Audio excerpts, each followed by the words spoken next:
এই ভালো লাগা এতদিন কোথায় ছিল? সব সময় ছিল, কিন্তু পরিস্থিতির কারণে অনেক কিছু মনের মধ্যে জমিয়ে রাখতে হয়। আর যদি সত্যি আমাকে ভালোবাসো তাহলে এসব বুঝে নিবে। আসলেই কি আমাকে ভালোবাসতে? সেটা বলতে আমি বাধ্য নই। আমার মনে হয় তুমি আমাকে ভালোবাসতে না, তাই এখনো বুঝতে পারছো না। আমি তোমাকে ঘৃণা করি, জাস্ট ঘৃণা করি। তোমার মতো ছেলেরা মেয়েদের মন নিয়ে খেলা করো, খেলা শেষ তো দূরে ঠেলে দাও। তোমরা কখনো ভালোবাসার যোগ্য হও না। তোমাদের মতো ছেলেদের তাই শুধু ঘৃণা করতে হয়। আরও বোঝার চেষ্টা করো একটু। আমি বাধ্য হয়ে তোমার সাথে সেদিন ব্রেকআপ করেছিলাম। আর কোনো ইস্যু ছাড়া তো হুটহাট একটা সম্পর্ক শেষ করা যায় না, তাই অজুহাত খুঁজলাম। আর মনে হলো যদি তোমাকে অযোগ্য বলি তাহলে তুমি আর আমাকে নিয়ে ভাববে না, আমাকে অ্যাভয়েড করবে, তাই এসব বলেছিলাম। আরো কত বানানো কথা শুনবো কে জানে। আমার কথাগুলো তোমার বানানো মনে হচ্ছে? তুমি যদি সত্যি অযোগ্য হতে তাহলে কি এখন বিয়ে করতাম? তুমি বুঝতে চাইছো না কেন? আমি তোমাকে ভালোবাসি, এখানে অবিশ্বাস করার কিছু নেই। আরও ট্রাস্ট মি প্লিজ। তুমি আমাকে সেদিন সব খুলে বলতে। তুমি বলতে মামি বলেছে রিলেশনশিপ কন্টিনিউ না করতে। আমি তোমার সাথে সম্পর্ক রাখতাম না। মিথ্যা কথা বলেছিলে কেন? যদি সেদিন সত্যি কথাটা বলতাম তাহলে আম্মুকে তুমি ঘৃণা করতে। এখন আমাকে ঘৃণা করছো, তা আমি ইজিলি মেনে নিতে পারছি, কিন্তু আমার মাকে ঘৃণা করবে সেটা আমি কি করে মেনে নিতাম? তাই এমনটা করেছি। অনেক সময় সত্যি কথাটা বলা যায় না। আমি সন্তান হয়ে কি করে তোমার কাছে মায়ের নালিশ করব? আরও চুপ করে আছে। নিঝড়ের সাথে এখন আর সেই সব নিয়ে কথা বলতে ইচ্ছে করে না তার। সেও তো নিঝড়কে ভালোবাসে, শুধু রাগ করেই কথাগুলো বলেছে। আরও চুপ করে আছে দেখে নিঝড় আরও আর হাত ধরে ফেলল। শান্ত কণ্ঠে বলল, আমি জানি আমি ভুল করেছি, তোমাকে সব খুলে বলা উচিত ছিল, কিন্তু আমি স্বার্থপরের মতো সব নিজের মনে জমিয়ে রেখেছিলাম। তোমাকে বলে দুজনেই মিউচুয়ালি সিদ্ধান্ত নিতে পারতাম, কিন্তু দেখো তখন আমাদের বয়স কত, কিশোর বয়স। এত অল্প বয়সে বুঝে শুনে সিদ্ধান্ত নেওয়াটা একটু ডিফিকাল্ট ছিল, তাই হয়তো সঠিক সিদ্ধান্ত নিতে পারিনি। I am sorry again, please ক্ষমা করে দাও। আমি আমার ভুল বুঝতে পেরে তোমার কাছে হাত জোর করে ক্ষমা চাইছি। আরও এখনও কিছু বলল না। নিঝড় এক পলক তাকিয়ে থেকে আবারও বলল, প্লিজ কিছু তো বলো, আমাকে ক্ষমা করবে কিনা? দেখা যাবে ভবিষ্যতে। প্লিজ আমাকে একবার বোঝার চেষ্টা করো। আরও আর রাগী গলায় বলল, এত বুঝতে পারবো না। যাও ফ্রেশ হয়ে আসো, তারপর নাস্তা করে নাও। নিঝড় হেসে বসা থেকে উঠে দাঁড়ালো। দুষ্টু গলায় বলল, বউয়ের কথা উপেক্ষা করার সাধ্য কোনো পুরুষের নেই। আমি কি করে উপেক্ষা করি? যাই ফ্রেশ হয়ে আসি, তুমি রেস্ট নাও। নিঝড়ের কথায় আরও মনে মনেই হাসলো, কিন্তু মুখে কিছু বলল না। নিঝড় ফ্রেশ হতে চলে গেল। নিঝড় ফ্রেশ হয়ে এসে আবারও শুরু করলো, চলো একসাথে নাস্তা করি। আমি ভাবিদের সাথে করব। তুমি টায়ার্ড, তাই আগে গিয়ে করে নাও। নিঝড় কিছু বলতে যাবে তখনই তার অফিস থেকে ফোন আসলো। সে ফোনটা রিসিভ করে কথা বলল, তারপরে ফোন রেখে আরোয়াকে বলল, একটা ইমার্জেন্সি কাজ আছে, আমাকে যেতে হবে। তুমি নিচে যাবে? চলো তোমাকে নিচে নামিয়ে দিয়ে আসি। আমি একা যেতে পারবো, তুমি যাও। আরে আবার কোথাও পড়ে যাবে, চলো আমি ধরে নিয়ে যাই। আরোয়া জানে নিঝড়কে না করলেও সে শুনবে না, তাই বাধ্য হয়ে সেই নিঝড়ের সাথে গেল। নিঝড় তার হাত ধরে আস্তে আস্তে হাঁটছে। আরোয়া যেতে যেতে বলল, যাওয়ার আগে নাস্তা করে যাও, অফিসে গেলে আর খাওয়া হবে না। আমাকে এক্ষুনি যেতে হবে, দেরি হয়ে গেলে আবার সব উল্টাপাল্টা করে ফেলবে ওরা। তুমি থাকো, আমি গেলাম। নিঝড় আরোয়াকে সোফায় বসিয়ে দিয়ে হনহন করে বেরিয়ে গেল। আরোয়া নিচে এসে বসতেই মিসেস রুমানা আসলেন। শান্ত কণ্ঠে বললেন, দুপুর থেকেই মাথাটা ব্যথা করছে, তাই তোমার রুমে যাওয়া হয়নি। দুপুর থেকে একা একা বসেছিলে বুঝি? হ্যাঁ, আপনার মাথা ব্যথা এখন কমেছে? অনেকটা কমেছে। তুমি দুপুরে ওষুধ খেয়েছো? জি খেয়েছি। মিসেস রুমানা চারপাশে একবার পর্যবেক্ষণ করলেন, দেখলেন আশেপাশে কেউ নেই। দ্রুত আরোয়ার পাশে গিয়ে বসলেন তিনি। শান্ত গলায় বললেন, তুমি তো আমার মেয়ের মতো, তাই না? আরোয়া কি বলবে বুঝতে না পেরে মাথা নাড়ল। মিসেস রোমানা আরোয়ার হ্যাঁ সূচক ইঙ্গিত দেখে শুকনো হাসি দিয়ে বললেন, তোমাকে কিছু কথা বলতে চাই, যদি কিছু মনে না করো। জি বলেন। আসলে আমি কিছু ভুল করেছি। তুমি যখন ছোট ছিলে তখন থেকে নিঝড় তোমাকে কেয়ার করতো, চোখে চোখে রাখতো। ভাবতাম তোমাকে বোনের মতো আগলে রাখছে, যেহেতু তার কোনো বোন নেই। কিন্তু তোমরা একটু বড় হবার পর মিরাজ একদিন আমাকে এসে বললো তোমাদের মধ্যে প্রেমের সম্পর্ক। জানো, আমি শুনে প্রথমে বিশ্বাসই করতে পারিনি। পরে নির্ঝরের থেকে জিজ্ঞেস করতেই সে সব স্বীকার করেছিল। তখনই আমি নির্ঝরকে বারণ করলাম, বললাম তোমার সাথে যেন আর কোনোদিন যোগাযোগ না করে, তোমার সাথে সব সম্পর্ক শেষ করে দেয়। একজন মা হিসেবে তখন আমার এটাই যৌতিক মনে হয়েছিল, তাই ওকে জোর জবরদস্তি করলাম। সেও বাধ্য হয়ে তোমার সাথে সব ধরনের সম্পর্ক শেষ করে দিল। জি, আমি এসব জানি। কে বলেছে? আপনি বলছেন সবটা। সবটা জানার পর আমাকে ঘৃণা করো না? না। ঘৃণা করো কি করো না সেটা তোমার ব্যাপার। এখন আমার কথা শোনো। জি বলেন। আমি ভুল করেছি, অনেক বড় ভুল করেছি। আমার ভুলের শাস্তি স্বরূপ আমার ছেলেটা 6 বছর কষ্ট পেয়েছে। আমি চাই না সে আর কষ্ট পাক। তুমি ওকে ক্ষমা করে দাও আর আমার ছেলেটাকে মেনে নাও।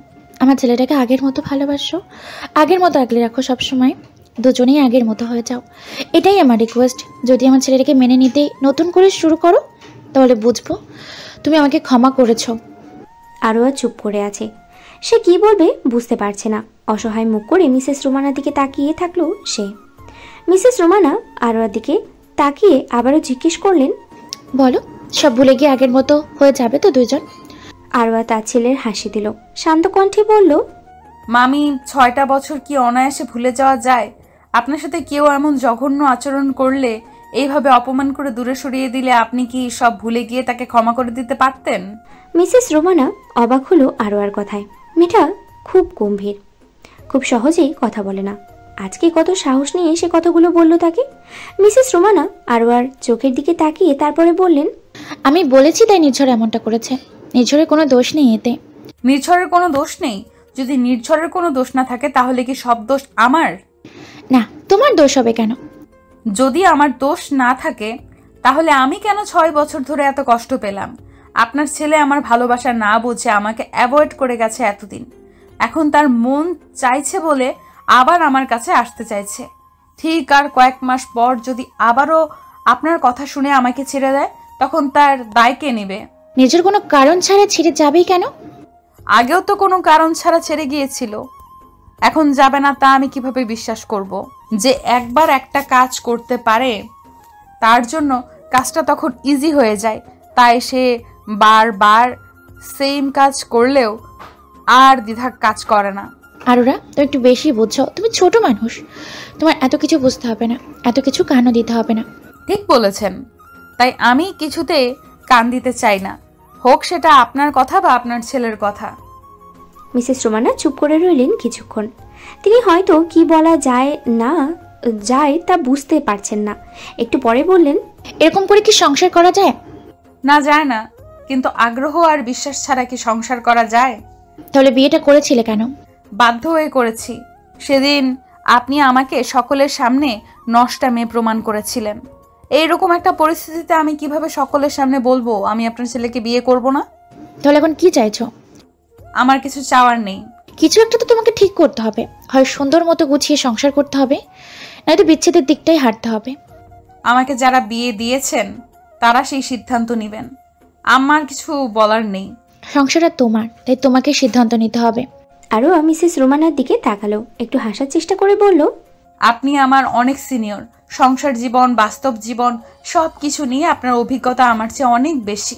আপনি বলুন, এত কিছু ভুলে গিয়ে কি কখনো সংসার করা যায়? ভুলে যাওয়ার চেষ্টা করলে সব কিছু ভুলে থাকা যায়? ভুলে থাকা যায় না, শুধু ভুলে থাকার অভিনয় করা যায়। মিসেস রোমানা এবার রেগে গিয়ে বললেন, তোমার সাথে আমি কথাই পারবো না। তোমার যা মন চায় তাই করো। মিসেস রোমানা হনহন করে নিজের রুমের উদ্দেশ্যে হাঁটা দিলেন। আরও সেদিকে তাকিয়ে থাকলো কিছুক্ষণ। মিসেস রোমানার কথাগুলো তার মাথায় ঘুরপাক খাচ্ছে। বারবার একটা কথাই কানে বাজছে, বিচ্ছেদের দিকে হাঁটতে হবে। কত সহজ করে মিসেস রোমানা কথাটা বললেন। আসলেই কি বিচ্ছেদ এত সহজ? দুজন মানুষ একসাথে সারাটা জীবন পাড়ি দিবে বলেই তো বিয়ের চুক্তিতে আবদ্ধ হয়। অনুভূতি ছাড়া, ভালোবাসা ছাড়া, আগ্রহ ছাড়া এত জটিল সিদ্ধান্ত কেউ নেয় না। কিন্তু অনুভূতি, ভালোবাসা, আগ্রহ সবকিছু উপেক্ষা করে দুজনে আবার আলাদা হওয়ার চিন্তা করে কি করে? আরোয়া বুঝতে পারে না মিসেস রোমানার কাছে বিষয়টা এত সহজ লাগলো। তার তো বোঝা উচিত ছিল আরোয়া অভিমান থেকেই কথাগুলো বলেছে। তিনি চাইলেই বলতে পারতেন, আমার ছেলেটা ভুল করেছে, একটু সময় নাও, দুজনে মিলেমিশে থাকলে ধীরে ধীরে সব ভুলে যাবে এক সময়, তারপরে গুছিয়ে সংসার করবে।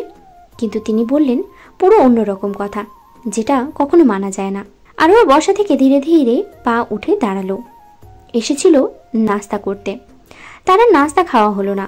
দেওয়াল ধরে ধরে সে রুমে গেল, বিছানায় শুয়ে পড়ল। তারপর তার মামিকে আগে বেশ শান্তশিষ্ট সহজ সরল মনে হতো, কিন্তু আজ মনে হচ্ছে পৃথিবীর সবচেয়ে নিকৃষ্ট মানুষ তিনি। শুয়ে শুয়ে নির্ঝরকে নিয়ে ভাবছে আরোয়া। অনায়াসেই চোখ দুটো বেয়ে জল গড়িয়ে পড়ছে তার। নির্ঝর কি তাকে ভালোবাসে? যদি সত্যি ভালোবাসতো তাহলে দূরে থাকতো কি করে? একবারও কি তার কথা মনে পড়তো না? নির্ঝরকে সে কত সহজেই ক্ষমা করবে না, কখনো না। নির্ঝরকে বুঝতে হবে ভালোবাসার কষ্টটা। ভালোবাসা মানুষ উপেক্ষা করলে, অপমান করলে কত কষ্ট হয় সেটা নির্ঝরকে বোঝাতে পারলেই আরোয়া সার্থক। প্রায় রাত 9টার মতো হলো। রিস্তা একটু আগে অফিস থেকে ফিরেছে। ফ্রেশ হয়ে সে আরোয়ার রুমে আসলো। রুমে আসতেই জিজ্ঞেস করলো, নাস্তা করেছো? আরোয়া শান্ত কণ্ঠে বলল, না করিনি। রিস্তা বেশ চিল্লিয়ে বলল, কেন? উইক হয়ে গেলে তোমার শরীর খারাপ হবে না? উফ আরওয়া, তুমি কি ছোট বাচ্চা? নিয়মিত খাবার খেলে তবেই তো শরীর সুস্থ হবে। তখনই নির্ঝর আসলো অফিস থেকে। রিস্তা চিল্লাচিল্লি শুনে ভ্রুকুচকে বলল, তুই ওর সাথে এভাবে চিল্লাচিল্লি করছিস কেন? কি করবো আর, তোর বোন না খেয়ে বসে আছে। এতগুলো ওষুধ খেলে নিয়মিত খাবার খেতে হয়, আর সে না খেয়ে রুমে বসে বসে আছে। রিস্তার কথায় নির্ঝর আরোয়ার দিকে রাগী দৃষ্টিতে দেখালো। গম্ভীর গলায় বলল, এই তুমি কি করতে চাইছো? আবার শরীর খারাপ হলে কি করবে? আরও কোনো জবাব দিল না, চুপচাপ বসে রইল সে। নির্ঝর কোনো উত্তর না পেয়ে আরও রেগে গেল। রাগে তার হাত কাঁপছে, তবু নিজেকে কন্ট্রোল করে বলল, তুমি এভাবে ইরিগুলার হলে কিভাবে সুস্থ হবে? সেটা তোমার ভাবা লাগবে না। নির্ঝর আরও রেগে গেল। রাগে সে রুম থেকে বেরিয়ে গেল। দ্রুত পায়ে মায়ের রুমে গেল সে। মাকে দেখেই বলল, আপনি তো বাসায় ছিলেন তাই না? বাসাতেই তো ছিলাম। আপনি বাসায় থাকতে আরোয়া কিভাবে না খেয়ে থাকে? একজন অসুস্থ মানুষকে কি কয়েকদিন খেয়াল রাখতে পারেন না? সারাদিন বাসায় তো আর কোনো কাজ নেই, একটু সচেতন হলে তো হয়। তোমার বউকে তুমি খেয়াল রাখো, আমার কাজ না থাকলে আমি বসে থাকবো, তবুও তোমার বউয়ের খেয়াল রাখবো না। আপনার থেকে এর চেয়ে বেশি কিছু আশা করাটা বোকামি। তোমার বউ মাস্টারি করে মুখের ওপর কথা বলতে পারে, তাহলে নিজের যত্ন কেন নিতে পারে না? আমার বউ কি আপনার সাথে মাস্টারি করেছে? হ্যাঁ করেছে, বলেই তো বলছি। কি করেছে? তোমার বউয়ের থেকে জিজ্ঞেস করো। আমার বউ থেকে জিজ্ঞেস করব, তার আগে আপনি বলুন, আপনার থেকে শুনি। মিসেস রুমানা এবার কেঁদে দিলেন। আরোয়ার সাথে বলা সব কথা ছেলেকে কেঁদে কেঁদে হাজিরা দিলেন। নির্ঝর চুপচাপ সবটা শুনল। তারপরে শান্ত কণ্ঠে মাকে বলল, দেখেন, আমি আর আপনি দোষ করেছি, যেহেতু আমরা তার ক্ষতি করেছি, তাহলে এতটুকু কথা বলা বিশাল কিছু নয়। অন্য মেয়ে হলে এর চেয়েও বেশি বলতো আপনাকে। তুমি ওর পক্ষে আমাকে কথা শোনাতে আসছো? আমি কথা শোনাতে আসিনি, তবে আপনাকে বলবো, এখন আমি আর আরওয়া দুজনেই ম্যাচিওর। আমাদের জীবনের সিদ্ধান্ত আমরা নিতে পারবো। আপনি অযথা আরুর সাথে এসব নিয়ে কথা বলতে যাবেন না, এটা আমার রিকোয়েস্ট আপনার কাছে। সারাদিন অফিস করে বাসায় এসে আপনাদের এসব ঝামেলা দেখলে মেজাজ কতটা খারাপ হয় একবার বোঝার চেষ্টা করেন। নিজের বউকে একটু বোঝাবে কথাগুলো। আমি ওর কাছে অপরাধী, তাই ওকে কিছু বলতে পারবো না। আপনি প্লিজ আমার কথাগুলো বোঝার চেষ্টা করেন। আমরা দোষ করেছি, তাই আমাদের একটু মেনে নিতে হবে সবটা। আর আরও যেহেতু অসুস্থ, তাই ওকে একটু খেয়াল রাখা প্রয়োজন ছিল আপনার। আপনি আমার মা হিসেবে এটা আপনার দায়িত্ব ছিল। যাই হোক, যা হওয়ার হয়ে গেছে, নেক্সট টাইম যেন এমন না হয় আর। নির্ঝর কথাগুলো বলেই রুম থেকে বেরিয়ে গেল। তার মা পেছন থেকে বলল, এটাই আমার কপাল, এতক্ষণ ছেলের বইয়ের লেকচার শুনলাম, এখন আবার ছেলের লেকচার শুনতে হচ্ছে। নির্ঝর দরজায় দাঁড়িয়ে একবার মায়ের দিকে তাকালো, তারপরে হনহন করে নিজের রুমে গেল। আরোয়া বিছানায় বসেছিল। নির্ঝর রুমে ঢুকতেই সে মুখ ফিরিয়ে নিল। নির্ঝর মেজাজ কন্ট্রোল করে আরোয়ার পাশে গিয়ে বসলো। শান্ত কণ্ঠে বলল, নিজের শরীরের খেয়াল নিজেকে রাখতে হয়, অন্যের উপর রাগ করে নিজেকে কষ্ট দিবে তা হতে পারে না। এইসব জ্ঞান তোমার দিতে হবে না। বেচারা মহাবিপদে আছে। মায়ের কাছে গেলে মায়ের লেকচার শুনতে হয়, আর বইয়ের কাছে গেলে বইয়ের লেকচার শুনতে হয়। তাই সিদ্ধান্ত নিল চুপচাপ থাকতে হবে তাকে। অনেকক্ষণ দুজনই কোনো কথা বলল না। নির্ঝর আর চোখে বারবার আরোয়াকে দেখছে, কিন্তু আরোয়া কোনো দিকে দৃষ্টি নেই। সে তার মতো করেই আছে। ঘুমানোর জন্য বিছানায় শুয়ে পড়ল আরোয়া। নির্ঝর গম্ভীর গলায় বলল, রাতের ওষুধ খাওনি কেন? নির্ঝরের কথা শুনে আরোয়া এক লাফে শোয়া থেকে উঠল। সবসময় ওষুধ খেতে সে ভুলে যায়, একটা বদভ্যাস বলা চলে। আরোয়া বিছানা থেকে নামতে যাবে, তখনই তাকে নির্ঝর থামিয়ে দিল। গম্ভীর গলায় বলল, আমি এনে দিচ্ছি, তোমার যেতে হবে না। নির্ঝর গিয়ে আরোয়ার ওষুধ আর পানি আনলো। নিজেই ওষুধ খাইয়ে দিল। আরোয়া চুপচাপ ওষুধ খেয়ে পড়ে শুয়ে পড়ল। এই মুহূর্তে তার ঘুমটা খুব প্রয়োজন। এত মজার ঘুমের সময়টা নিঝরের সাথে কথা বলে শেষ করতে চায় না সে। সকালে ঘুম থেকে উঠতেই আরোয়া দেখলো রুমে কেউ নেই। হয়তো নিঝর বাসায় নেই, বাসায় থাকলে তো রুমে বসে থাকতো আর আঠার মতো আরোয়ার পেছনে পড়ে থাকতো। নিঝর কি তাকে ভালোবাসে? আরও মুচকি হাসলো। পরক্ষণেই মনে পড়লো যদি সত্যি ভালোবাসতো তাহলে 6টা বছর ধরে অ্যাভয়েড করলো কেন? ভালোবাসার মানুষকে কি অ্যাভয়েড করা যায়, অবহেলা করা যায়? কোনো উত্তর পায় না আরোয়া। বিছানা থেকে নেমে সে ফ্রেশ হয়ে নিচে গেল। নিচে গিয়ে নাস্তা করে আবারও রুমে আসলো সে। এই কয়েকদিন ধরেই তার অবস্থা নিঝড়ের মতো, শুধু নিজের রুম আর খাওয়ার টেবিল, এটুকুই তার গন্তব্য। অন্য কোথাও যাওয়া হয় না তার। কারো ইচ্ছে করলে রুমে এসে আরোয়ার সাথে টুকটাক কথা বলে। রিস্তা তিস্তা আর বড় ভাবি রোজ তার রুমে আসে, গল্প করে, তার সাথে সময় কাটায়। তার মামা আশরাফ চৌধুরী আর নানা ভাই আসে মাঝে মাঝে, তার শারীরিক অবস্থার খোঁজ খবর নিয়ে আবার চলে যায়। কিন্তু মামি একবারের জন্যও তার খোঁজ নেয় না। হয়তো তিনিও তার মতোই সঠিক। তবে এসব নিয়ে আরোয়ার মাথা ব্যথা নেই। হঠাৎ আরোয়ার ফোনটা বেজে উঠল। স্ক্রিনে নিঝড়ের নাম্বারটা ভাসছে। আরোয়া আবারও মুচকি হাসি দিল। হতে পারে ওষুধ খেয়েছে কিনা জিজ্ঞেস করার জন্য ফোন দিয়েছে সে। আরোয়া ফোনটা রিসিভ করে চুপ করে আছে। ওপাশ থেকে নিঝড় বলল, আরু, ঘুম থেকে উঠেছো? হ্যাঁ। নাস্তা করেছো? হ্যাঁ। ঔষধ খেয়েছো? হ্যাঁ। এই, তুমি কি হ্যাঁ ছাড়া কোনো কথা বলবে না? না, তোমার সাথে কথা বলার ইচ্ছা বা আগ্রহ কোনোটাই আমার নেই।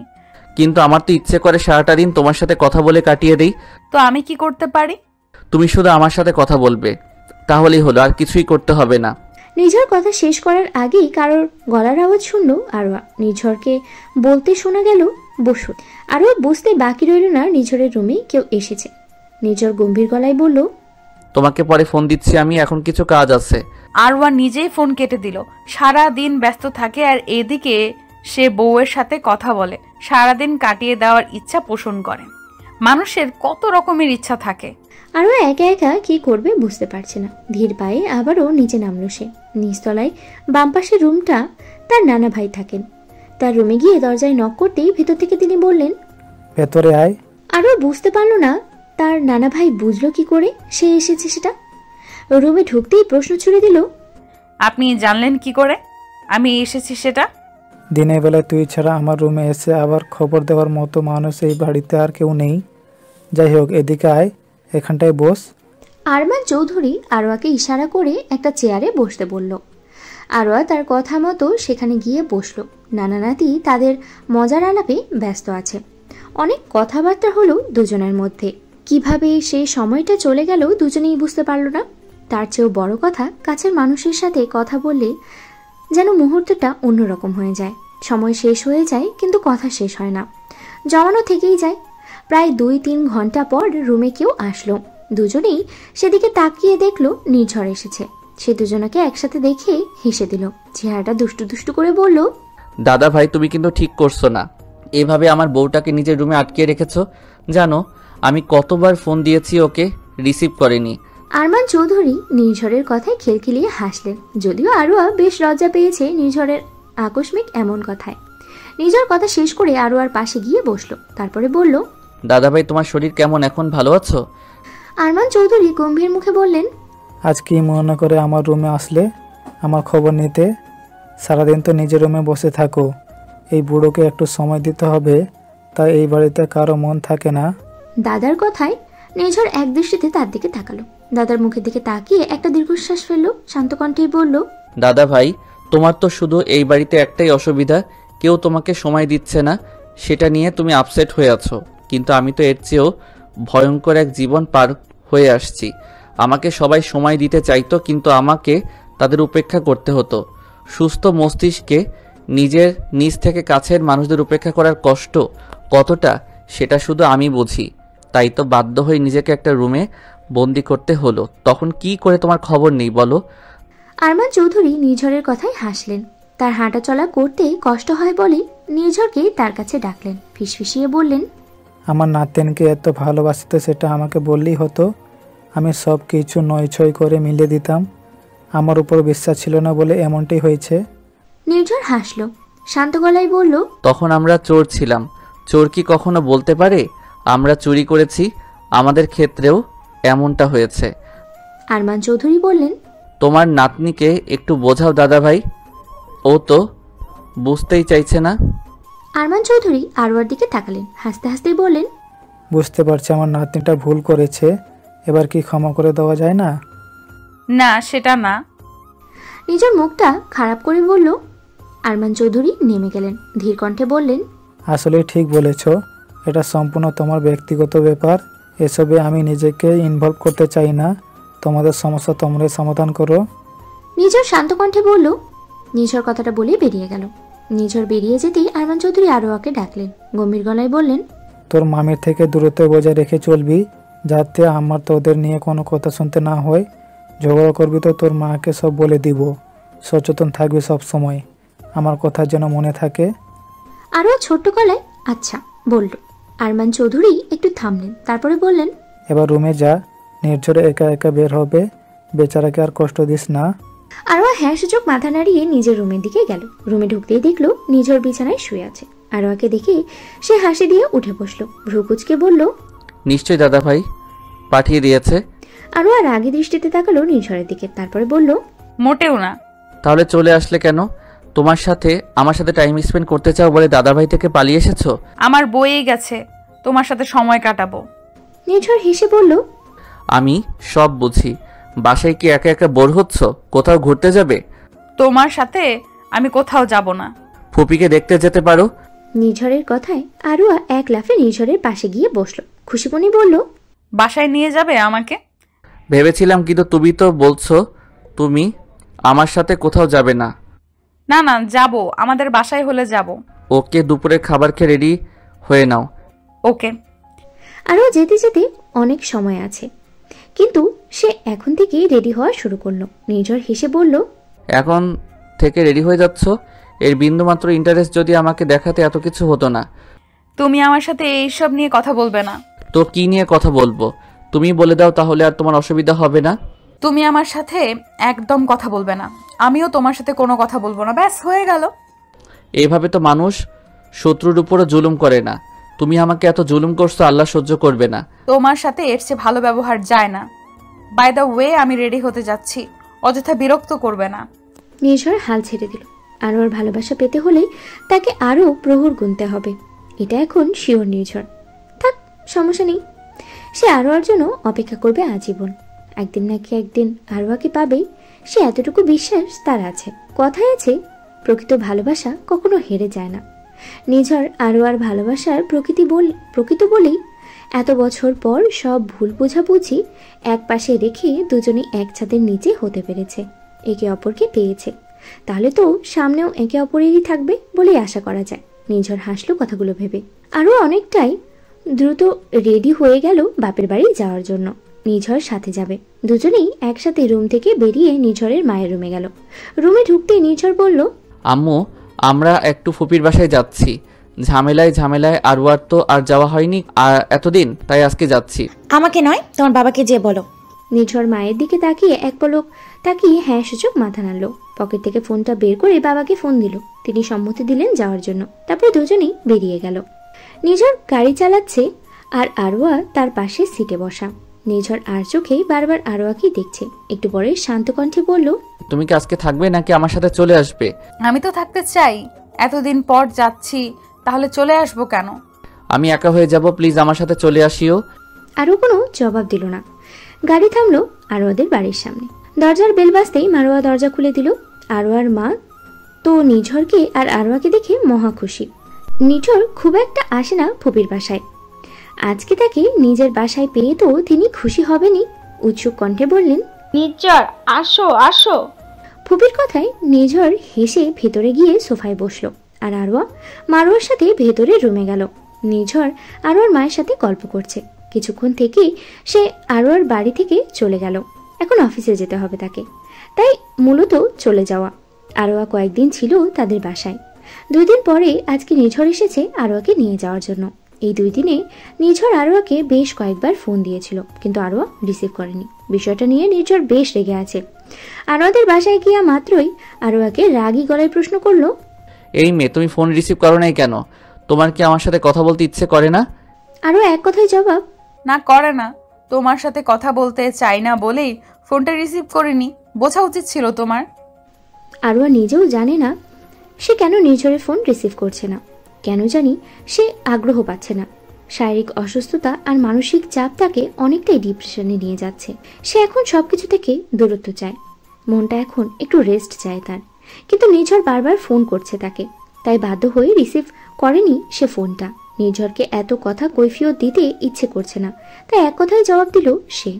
ঘণ্টাখানেক পর নির্ঝর আরোয়াকে নিয়ে বেরিয়ে গেল। আজকে নির্ঝর নিজেও কোনো কথা বলছে না। মনে হচ্ছে সেও আজকে রেগে গেছে আরোয়ার উপরে। থাক, তাতে আরোয়ার কিছুই যায় আসে না।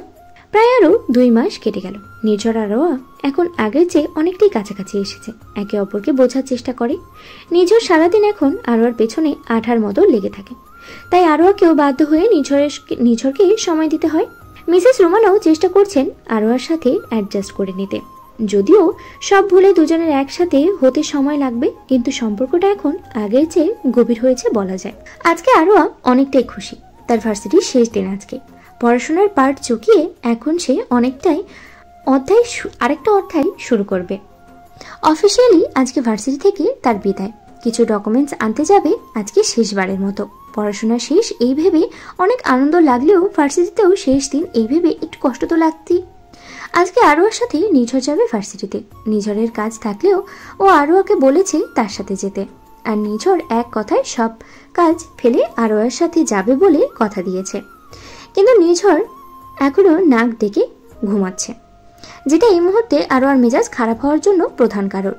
এভাবে চলতে থাকলে তো সবাই ভার্সিটিতে গিয়ে কাজ শেষ করে চলে যাবে, আর তার যাওয়াও হবে না, কারোর সাথে দেখাও হবে না। বেশ চিল্লিয়ে নিঝরকে ডাকলো সে। এই ওঠো তাড়াতাড়ি, আমি কখন থেকে রেডি হয়ে বসে আছি, আর কতক্ষণ এইভাবে বসে থাকবো? আরোয়ার চিল্লানি শুনে নিঝর ঘুমঘুমো কণ্ঠে বলল, আর একটু ঘুমাই প্লিজ। ওকে, তুমি ঘুমাও, আমি গেলাম। আকস্মিক এমন কথা শুনে নির্ঝর লাফিয়ে উঠল বিছানা থেকে। কিন্তু সে আরোয়ার দিকে তাকাতেই আরেক দফা শক খেল। ব্রু কুচকে ঠিক কত সময় আওরার দিকে তাকিয়ে থাকলো সে জানে না। আওরার আরেক দফা চিৎকার তাকে ভাবনার জগৎ থেকে বের করলো। শান্ত কণ্ঠে বলল, আজকে শাড়ি পরেছো? হ্যাঁ। শাড়ি পরেই ক্যাম্পাসে যাবে? তো শাড়ি পরে কি মানুষ ক্যাম্পাসে যায় না? তোমাকে কখনো এভাবে শাড়ি পরে সাজুগুজু করে যেতে দেখিনি, তাই বললাম। বাই দ্য ওয়ে, তোমাকে দারুণ লাগছে এই শাড়িতে, অপূর্ব সুন্দরী রমণী। নিঝরের কথায় আরও মনে মনে হাসল। নিঝর সেই দিকে আরেক পলক তাকিয়ে ফ্রেশ হতে যাচ্ছিল, তখনই আরোয়া তাকে থামিয়ে দিল। নিঝরের দিকে একটা প্যাকেট ধরিয়ে দিয়ে অস্ফুট গলায় বলল, এই পাঞ্জাবিটা পরবে আজকে?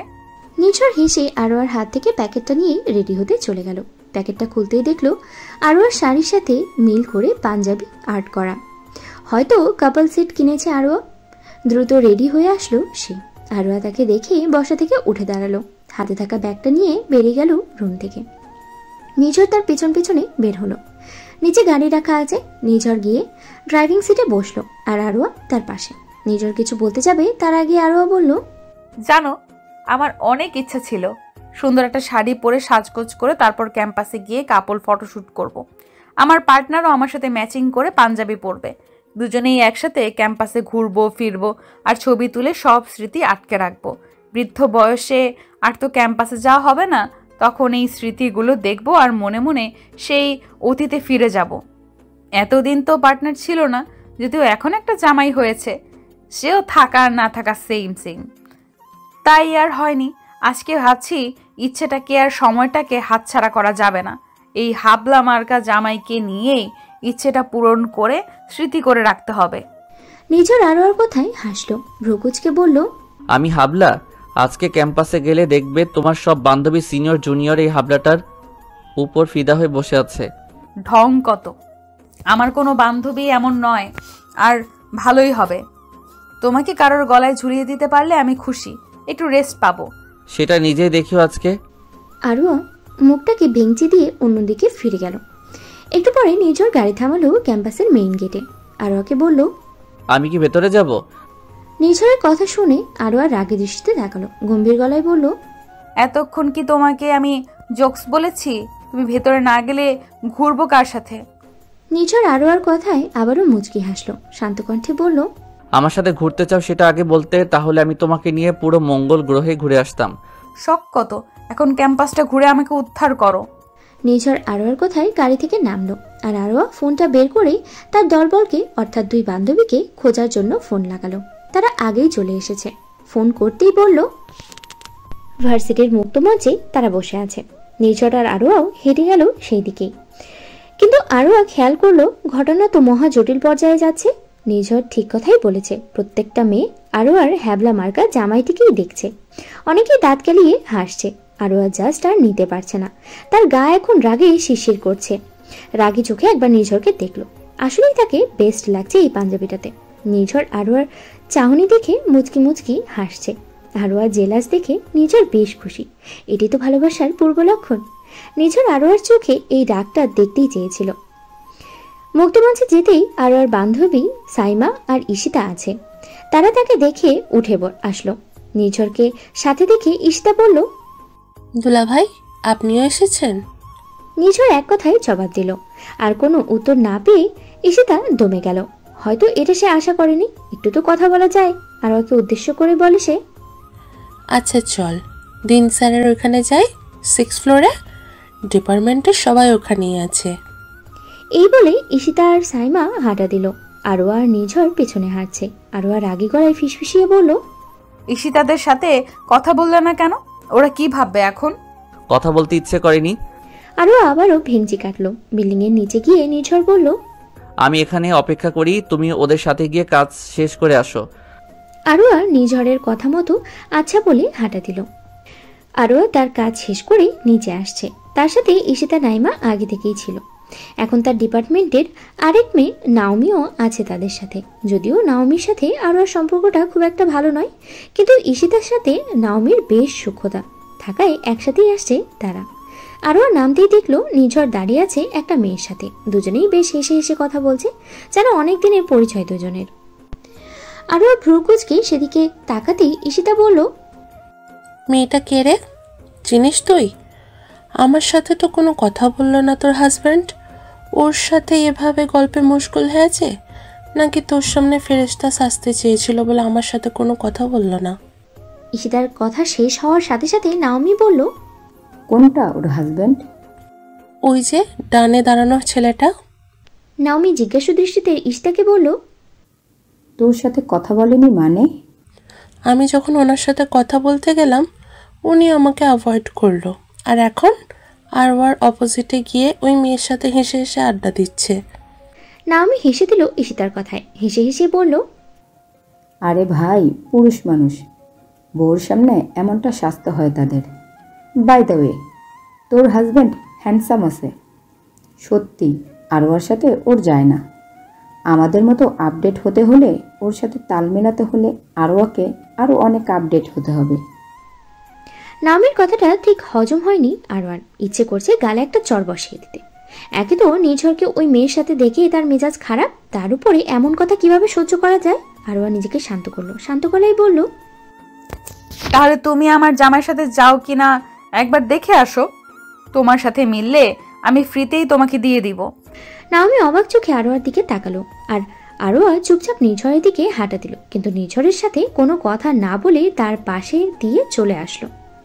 তার আকস্মিক এমন আচরণ নিঝরের চোখে ঠিকই পড়েছে।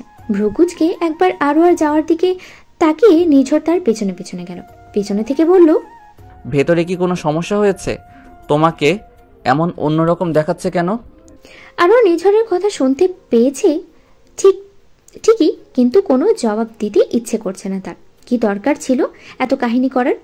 নাওমি আর ঈশিতার কথাগুলো কি মেনে নেওয়া যায়? আর নিজের ভালোবাসার মানুষটাকে নিয়ে অন্যরা যখন চোখের সামনে আলোচনা করে, তখন প্রতিবাদ করতে না পারার কষ্ট কিভাবে সহ্য করে মানুষ? ভালোবাসার মানুষটাকে নিয়ে অধিকার শুধু নিজের, সেটা ভালোবাসুক, কষ্ট দিক বা সমালোচনা করুক। কিন্তু আরোয়া নিঝরকে নিয়ে করা সমালোচনার কোনো জবাব দিতে পারল না, শুধু নিঝরের কারণে। মেয়েটার সাথে কথা বলেই যেন নিঝর অনেক বড় ভুল করে ফেলেছে, তাই তার সাথে এখন কথা বলতে ইচ্ছে করছে না। নামের কথাগুলো ভাবতেই চোখ ছলছল করছে তার।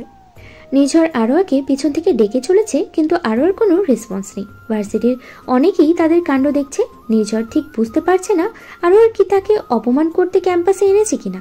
কেন এমন করছে সে পিছন থেকেই সে আরোয়ার হাতটা ধরে থামালো তাকে। একবার আরোয়ার দিকে রাগী দৃষ্টিতে তাকিয়ে বলল, কি হয়েছে তোমার? এভাবে পাবলিক প্লেসে ওভার রিয়েক্ট করছো কেন? আমি করেছি নাকি তুমি করেছো? নিঝর ভ্রু কুঁচকে বলল, আমি আবার কি করলাম? তুমি জানো না তুমি কি করেছো?